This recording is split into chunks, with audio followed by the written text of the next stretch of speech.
महाभारत के युद्ध से पहले कर्ण के जन्म की कहानी बहुत ही रोचक और महत्वपूर्ण है।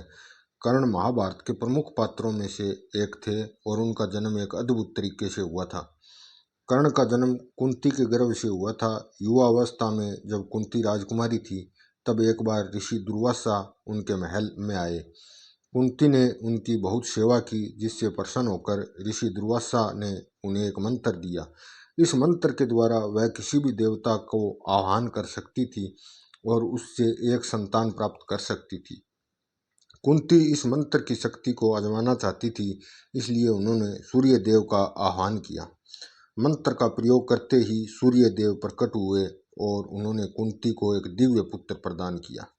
इस प्रकार कर्ण का जन्म हुआ। कर्ण के कानों में दिव्य कुंडल और शरीर पर कवच था, जो जन्म से ही उन्हें प्राप्त हुआ था और उन्हीं के कारण वह कवच कुंडलधारी कहलाए। लेकिन कुंवारी होने के कारण कुंती को समाज के डर को लोकलाज का भय था, इसलिए उन्होंने कर्ण को एक टोकरी में रखकर गंगा नदी में बहा दिया। उस समय राधा और अधिरथ नामक एक सूत रथ चलाने वाले दंपति ने कर्ण को नदी में बहते हुए पाया और उसे अपने पुत्र के रूप में अपनाया।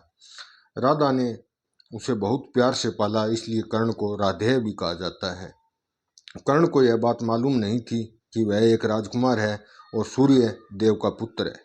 उन्होंने अपना पूरा जीवन एक सूत पुत्र के रूप में बिताया और हमेशा अपने अधिकार के लिए संघर्ष करते रहे।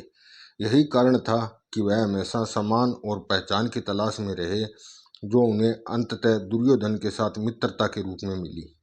महाभारत में के युद्ध में कर्ण के दुर्योधन की ओर से लड़ाई लड़ी, लेकिन अंत तक उन्हें अपनी सच्चाई और असली पहचान का ज्ञान नहीं हुआ। उसके जन्म की यह कहानी महाभारत की एक महत्वपूर्ण भूमिका निभाती है और उसके जीवन को समझने के लिए बहुत ज़रूरी है। कहानी अच्छी लगी हो तो चैनल को लाइक और सब्सक्राइब जरूर करें।